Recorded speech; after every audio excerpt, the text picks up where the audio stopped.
तो hey guys, welcome back to my channel anime explainer shift and में। Guys चलिए बिना किसी देरी के बढ़ते हैं अपने एपिसोड की तरफ। एपिसोड की स्टार्टिंग में हम देखते हैं एल्फ्स के लोगों ने डोनल और उसके साथियों को चारों तरफ से घेर लिया होता है। तभी हम मीराल को देखते हैं जो उन एल्फ्स के लीडर से बोल रही होती है, कियो ये लोग बुरे इंसान नहीं हैं, इन लोगों ने मेरी जान बचाई है। सेलिना बोलती है, डोनल लगता है हम लोग एल्फ फॉरेस्ट में पहुंच गए हैं। तभी डोनल बोलता है, सब ठीक है क्योंकि हम लोग लड़ने नहीं आए हैं। गियो उन लोगों के पास आता हुआ बोलता है, मेरे इंसानी और लामिया दोस्तों, पहले तो मैं तुम लोगों का शुक्रिया अदा करना चाहूंगा मीराल को बचाने के लिए, पर इनते हम जंगल में रहने वालों का इलाका है, तुमने इस जगह पे अपनी कदम क्यों रखे। अभी डोनल बोलता है, मैं हूँ वेरन गांव का डोनल। हमारे गांव के आसपास कुछ परेशानी खड़े करने वाले मॉन्स्टर दिखाई दिए हैं। हमारे अंदाजे से पता चला कि शायद जंगल में कुछ हो रहा है, इसलिए हम लोग यहाँ पता लगाने आए। अब मुझे एहसास हो रहा है पहले मुझे तुम लोगों से इजाजत ले लेनी चाहिए थी। मेरी गलती के लिए मुझे माफ करना। गियो बोलता है, कोई बात नहीं, मैं इस चीज के लिए तुम्हें दोष नहीं दे सकता, पर अगर मेरी मानो तो तुम्हें यहाँ से फौरन यहाँ से चले जाना चाहिए क्योंकि ये जंगल बहुत बड़े खतरे में है। डोनल बोलता है, तो क्या तुम डीमन सैनिकों की बात कर रहे हो? समझा, लगता है वो तुम्हारे गांव की तरफ भी दिखाई दिए हैं। गियो काफी गुस्से में बोलता है, उनके दिखाई देने से भी बढ़कर इस जंगल में कुछ हो रहा है। हम अभी इस जंगल को बचाने के लिए डीमन सेना से जंग लड़ रहे हैं। ये बोलते हुए वो वहां से जाने लगता है। तभी हम देखते हैं क्रिस्टीना उसे रोक लेती है और बोलती है,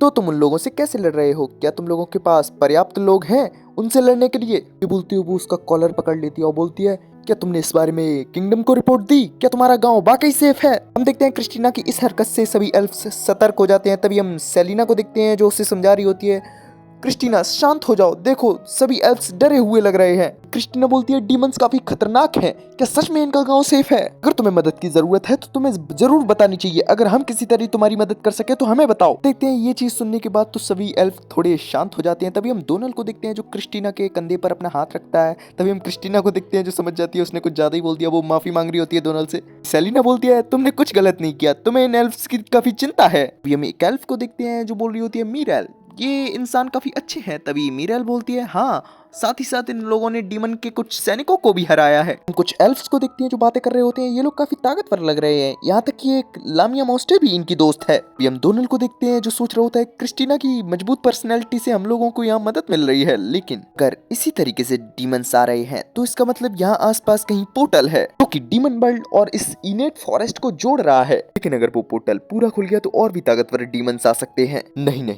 मैं ऐसा होने से पहले ही उन्हें खत्म कर दूंगा।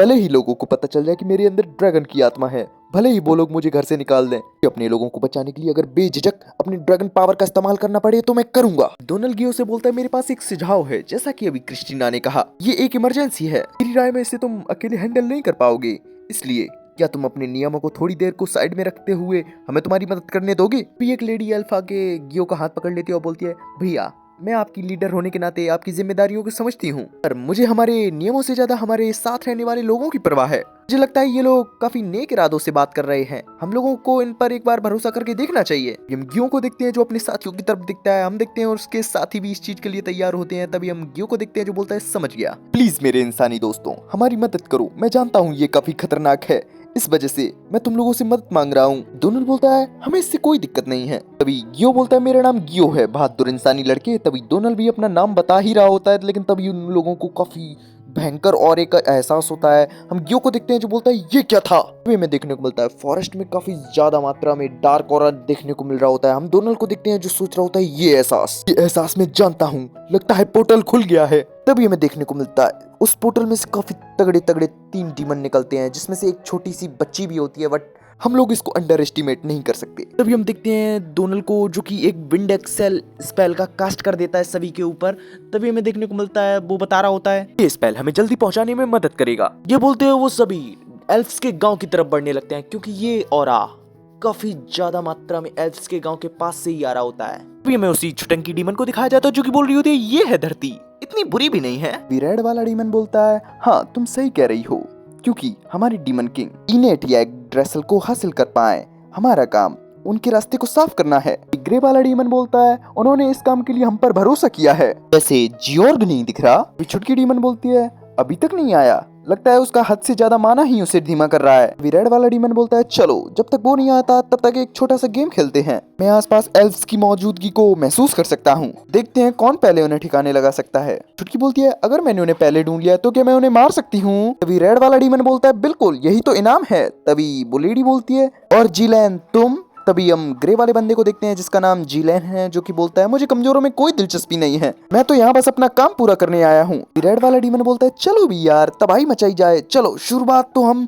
इन पेड़ों से करते हैं। ये बोलते हुए ट्रकों को चलते हुए आगे बढ़ जाता है। अभी हम उस लेडी को देखते हैं जो बोलती है वैसे यहाँ की खुशबू काफी अच्छी है, फूलों की ये प्यारी खुशबू मुझे अपनी तरफ आकर्षित कर रही है। अभी अगले सीन में हम कुछ डीमन जैरेट्स को देखते हैं जो कि एल्व्स के गांव पर अटैक कर चुके होते हैं। हम कुछ एल्व्स को देखते हैं जो अपने एरोस से उन्हें रोकने की कोशिश कर रहे होते हैं, बट कुछ ज्यादा असर दिख नहीं रहा होता है। बोल रहे होते हैं हम लोग इन्हें कितना भी मारने की कोशिश करें ये लोग तो आते ही जा रहे हैं। तभी हम देखते हैं उन एल्फ्स में से एक एल्फ को अपने सामने कोई बहुत खतरनाक डीमन दिखता है। वो बोलता है ये क्या है। हम देखते हैं ये डीमन कोई और नहीं वही रेड डीमन होता है। बोलता है मैं 4 डिमोनिक नाइट्स में से एक जियोलाउडे हूँ और आज मैं यहाँ जंग का ऐलान करने आया हूँ। हम ये देखते हैं ये चीज सुनकर तो सभी एल्फ्स काफी हैरान होते हैं। तभी हम देखते हैं जियोलाउडे को जो कि अपने हाथ को काफी नुकीली चीज में कन्वर्ट कर लेता है और उन एल्फ्स की तरफ बढ़ने लगता है। हम उन एल्फ्स को भी देखते हैं वो भी हमला करने लगते हैं, लेकिन हम देखते हैं जियोलाउडे पर बिल्कुल भी इस चीज का असर नहीं हो रहा होता है। देखते हैं वो उन एल्फ्स पर काफी तगड़ा अटैक कर देता है। हम उन एल्फ्स को देखते हैं जो काफी दूर जाके फेंकते हैं। तभी सीन शिफ्ट होकर हमें डोनल्ड की तरफ दिखाया जाता है जहाँ लोग अभी भी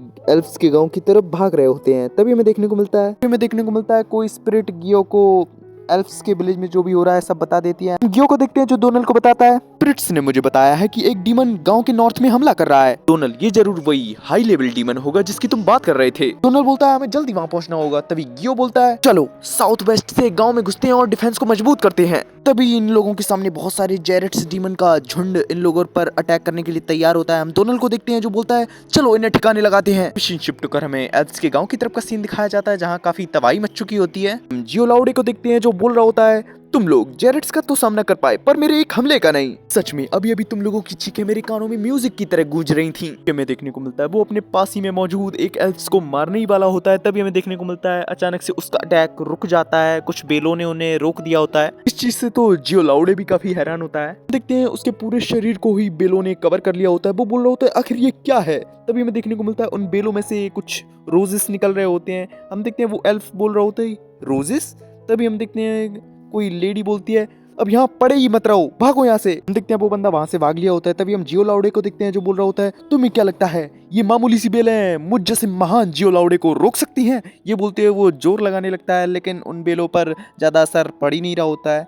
तभी हम देखते हैं वो बोल रहा होता है आखिर ये टूट क्यों नहीं रही। तभी हम उस एल्फ को देखते हैं जो अपने सामने एक लेडी को देखता है और बोलता है क्या मिस डियोडोरा। तभी अपना सीन डोनल्ड की तरफ शिफ्ट होता है जहाँ पे बहुत सारे जेरेट्स डोनल्ड की पार्टी पर हमला करने वाले होते हैं। हम गियो को देखते हैं वो भी काफी बहादुरी से उन जेरेट्स से लड़ रहा होता है। हम डोनल्ड को देखते हैं एनर्जी रेन नाम का स्पेल यूज करते हुए बहुत सारे जेरेट्स को एक ही बार में ठिकाने लगा देता है। हम क्रिस्टीना को देखते हैं वो भी अपनी स्वॉर्ड स्किल्स से काफी सारे जेरेट्स को ठिकाने लगा रही होती है। वहीं हम सेलिना को देखते हैं जो अपनी कर्स्ड आई का यूज करते हुए बहुत सारे जेरेट्स को ठिकाने लगा रही होती है। वहीं हम गियो को देखते हैं जो कि पेड़ों के बीच से एक रास्ता बना देता है और उसमें से सभी एल्फ्स को वहां से जाने के लिए बोलता है। हम देखते हैं वो डोनल्ड और सेलिना क्रिस्टीना से भी बोल रहा होता है। हम डोनल्ड को देखते हैं जो कि सेलिना और क्रिस्टीना से बोलता है मैं इन बचे हुए जेरेट्स को भी ठिकाने लगा देना चाहिए नहीं तो ये हमारा पीछा करेंगे। सेलिना क्रिस्टीना तुम लोग इनका इस्तेमाल करके काफी पावरफुल स्पेल कास्ट करो इन जेरेट्स पे। ये बोलते हुए वो उन लोगों को 2 स्कल स्टोन्स दे देता है। सेलिना बोलती है क्या ये वही है जो हम लोगों को दलदल में मिले थे। डोनल्ड भी बोलता है हाँ। हम क्रिस्टीना को देखते हैं जो उस मैजिक स्टोन का यूज करते हुए काफी पावरफुल स्पेल कास्ट करने लगती है। वो काफी पावरफुल टॉर्नेडो को कास्ट कर लेती है और उसको उन जेरेट्स की तरफ थ्रो कर देती है। हम देखते हैं बहुत सारे जेरेट्स उस टॉर्नेडो के चपेट में आ चुके होते हैं, वहीं ऑन द स्पॉट ही ठिकाने लग चुके होते हैं। वहीं हम सेलिना को देखते हैं जो कि उस स्टोन का यूज करते हुए अर्थ को मैनिपुलेट करके उन जेरेट्स पर अटैक कर देती है। हम डोनल्ड को देखते हैं जो कि सोच रहा होता है ये काफी अच्छा कर रहे हैं लेकिन मैं भी इनसे पीछे नहीं रह सकता। ये बोलते हुए वो भी स्पेल को कास्ट करने लगता है। वो एक्सप्लोजन स्पेल का कास्ट कर देता है। हम देखते हैं उस एक्सप्लोजन स्पेल के कांटेक्ट में जो भी जेरेट्स आ रहा होता है वो ऑन द स्पॉट ही राख बन रहा होता है। हम देखते हैं उस एक्सप्लोजन स्पेल को जो कि बहुत ही ज़्यादा खतरनाक होता है क्योंकि उसके इफेक्ट को काफ़ी दूर से ही देखा जा सकता है। हम देखते हैं गियो को जो कि इस स्पेल को देखकर काफ़ी ज़्यादा हैरान होता है। तभी हमें देखने को मिलता है गियो डोनल्ड से बोलता है हमारी इतनी खतरनाक पावर को देखकर मेरा तुम पर भरोसा और भी बढ़ गया है। तभी हम डोनल्ड को देखते हैं जो बोलता है हम तुम्हें यही दिखाना चाहते थे कि तुम हम पर भरोसा कर सकते हो। विशिन शिफ्ट होकर हमें जियोलाउडे की तरफ दिखाया जाता है जो अभी भी बेलों में बंधा हुआ होता है। हम डियोडोरा को देखते हैं जो कि बोल रही होती है डीमन वर्ल्ड में रहने वाले नीच डीमन तुम्हें अपने किए पर पछतावा भी है। तुमने कितने सारे पेड़ पौधों को कुचल डाला और जानवरों की जान ले ली और तुमने उनका घर जाड़ दिया जो जंगल को अपना घर कहते हैं। तुमने इतने पाप किए हैं कि इन्हें गिना नहीं जा सकता। तभी हम डियोलाउडे को देखते हैं जो कि बोलता है, तो तुम इन्हें पाप कहती हो, पर मेरे लिए तो कमजोर होना ही सबसे बड़ा पाप है। वो सभी इसलिए मरे क्योंकि वो सब कमजोर थे। डियोडोरा बोलती है, बहुत बोल लिया तुमने और बहुत सुन लिया मैंने। तुम्हारा सबसे बड़ा पाप तो यही है कि तुमने इस जमीन पर कदम कैसे रखा। अब तेरे मिटने का समय आ गया है, अब मिट जाओ। ये बोलते हुए वो अपने बेलों को काफी नुकीला करके जियोलाउडर पर अटैक करने वाली होती है। तभी हमें देखने को मिलता है वही छुटकी लड़की की आवाज जो कि बोलती है, बहुत खेल लिया तुम जियोलाउडे। तभी हमें देखने को मिलता है वो बेल जैसी जियोलाउडे तक पहुंच पाती वैसे ही राख बन जाती है। तभी हमें देखने को मिलता है जियोलाउडे की सभी बेलें भी राख बनकर हट चुकी होती हैं। वो छुटकी की आवाज सुनाई देती है। वो बोल रही होती है, तुमने जियोलाउडे को रोक लिया, तुम काफी ताकतवर हो रोज स्प्रिट। वो छुटकी डियोडोरा के सामने आके खड़ी हो जाती है और बोलती है, वैसे तुमसे मिलकर मुझे खुशी हुई। मैं हूँ 4 डिमोनिक नाइट्स में से एक, रेफ्लेशिया। चलो इसे ज्यादा ना खींचते हुए जल्दी खत्म करते हैं। फिशिंग शिप टोकर में डोनल और उसके साथियों की तरफ का सीन दिखाया जाता है जो लोग अब एल्फ्स के विलेज के काफी नजदीक आ चुके होते हैं। वो लोग एल्फ्स के विलेज की इस तरीके की कंडीशन देख कर काफी हैरान होते हैं क्योंकि वहाँ चारों तरफ काफी ज्यादा डिस्ट्रक्शन फैला हुआ होता है। फिशिंग शिप टोकर में जियोलाउडे की तरफ का सीन दिखाया जाता है जो कि बोल रहा होता है, रेफ्लेशिया तुम्हें यहाँ आने की जरूरत नहीं थी, मैं इसको अकेले ही देख लेता। रेफ्लेशिया बोलती है, अच्छा ताकतवर बनने की कोशिश कर रहे हो, इस लड़की ने लगभग तुम्हें ठिकाने लगा ही दिया था, तो क्या अब तुम दर्द सहने के लिए तैयार हो मेरी ब्लैक रोज लेडी। डियोडोरा बोलती है, अच्छा तो तुम टीम अप कर रही हो, फिर मैं भी अपने दोस्तों को बुलाती हूँ। ये बोलते हुए वो अपने दोस्तों को बुलाने लगती है। बोल रही होती है, जंगल की फ्लोरा स्पिरिट मेरी बात सुनो, मेरे पास आओ और मुझे अपनी ताकत दो। तभी हम देखते हैं कोई भी रिस्पॉन्स नहीं मिलता। वो बोलती है, ये क्या हो रहा है, कोई रिस्पॉन्स क्यों नहीं मिल रहा। तभी अचानक से हमें देखने को मिलता है बहुत सारे फ्लावर्स की पत्तियां नीचे गिरने लगती हैं। तभी रेफ्लेशिया बोलती है, एक सेकंड, क्या तुम फ्लावर्स की स्पिरिट्स को बुला रही थी। दरअसल यहाँ आते वक्त रास्ते में मुझे यही सुंदर फूल मिले थे, मैंने उनके साथ काफी मजे किए। ये लिली स्पिरिट काफी ज्यादा चिल्ला रही थी जब ये मुरझाई और ये जेंटाइन स्पिरिट चीख चीख कर मदद मांग रही थी। व्हाइट लिली स्पिरिट्स के तो जेरेट्स ने टुकड़े टुकड़े कर दिए। डियोडोरा को देखते हैं जो इन सब से काफी गुस्सा हो रही होती है। वो बोलती है, तुम ऐसा कैसे कर सकती हो। तभी रेफ्लेशिया बोलती है, लेकिन हाँ रेड रोज काफी ज्यादा ताकतवर था। लेकिन फिर भी वो अंत में बोल रहा होता है, डियोडोरा प्लीज मेरी मदद करो। लेकिन सच में कुछ भी कहो, उन्हें मारने में बहुत मजा आ रहा था। हम डियोडोरा को देखते हैं जो काफी गुस्सा हो चुकी होती है। वो बोलती रही होती है, तेरी हिम्मत कैसे हुई उन्हें मारने की, उनमें से कुछ मेरे दोस्त और मेरा परिवार था। बोलते हुए वो अपने बेलों से रेफ्लेशिया पर अटैक कर देती है। लेकिन हम देखते हैं रेफ्लेशिया उस अटैक को डॉच कर लेती है। वो बोल रही होती है, तुम्हारा ये गुस्सा मेरे सामने बेकार है, तुम मेरा कुछ नहीं बिगाड़ सकती। तभी हम डियोडोरा को देखते हैं जो बोलती है, मुंह बंद करो, मैं तो तुम्हारे किए की सजा भुगतनी ही पड़ेगी। ये बोलते हुए वो फिर से अपने बेलों से अटैक कर देती है रेफ्लेशिया पर। लेकिन हम देखते हैं इस बार रेफ्लेशिया एक माना की शील्ड बना लेती। तभी हमें देखने को मिलता है वो जैसे ही उन बेलों को टच करती है वो बेलें राख में बदल जाते हैं। डियोडोरा तो ये चीज देखकर काफी हैरान होती है। तभी हम रेफ्लेशिया को देखते हैं जो कि चिढ़ाते हुए बोल रही होती है, तुम में क्या इतना ही दम है, मैं भी तुम्हारी तरह ही एक स्पिरिट हूँ, लेकिन मैं डीमन वर्ल्ड की स्पिरिट हूँ जो कि अपनी भूख खून और जिंदगी से मिटाती है। डियोडोरा को देखते हैं जिसको अब और भी गुस्सा आ रहा होता है। वो फिर से अपनी बेलों से अटैक कर देती है रेफ्लेशिया पर।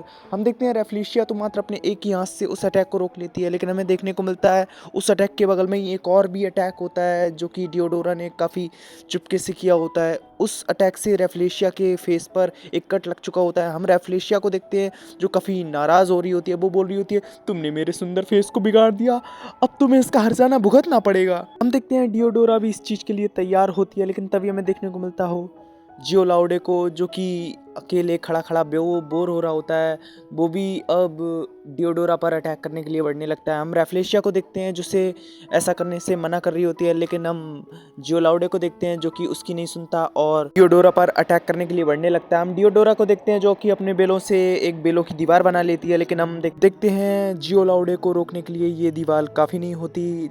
जियोलाउडे एक लात मार के डियोडोरा को दूर कर देता है। हम देखते हैं रेफ्लेशिया इसी चीज का फायदा उठाते हुए अचानक से बहुत स्पीड में डियोडोरा के सामने आ जाती है और वो भी एक लात मार के उसे काफ़ी इंजर्ड कर देती है। हम देखते हैं अब वो दोनों ही डियोडोरा पर अटैक करने वाले होते हैं, लेकिन एंड टाइम पर एंट्री होती है अपने डोनल की, जो कि एक एनर्जी से भरा हुआ अटैक आसमान से उन दोनों पर कर देता है और काफ़ी टेंशन में डियोडोरा सामने आ जाता है। हम देखते हैं रेफ्लेशिया और जियो लाउडे तो उसे देखकर काफ़ी हैरान होते हैं। और गाइज इसी के संग हो जाता है अपना ये एपिसोड यहीं फिनिश। गाइज अगर आपको मेरी एक्सप्लेनेशन पसंद आई हो तो एक प्यारा सा लाइक कर दीजिएगा और चैनल पे नए हो तो सब्सक्राइब करके बेल आइकन को ऑल पे सेट करना मत भूलिएगा गाइज, जिससे मेरे न्यू एपिसोड न्यू अपडेट्स आपको पहले से पहले मिलते रहें। चलिए मिलते हैं नेक्स्ट एपिसोड में, तब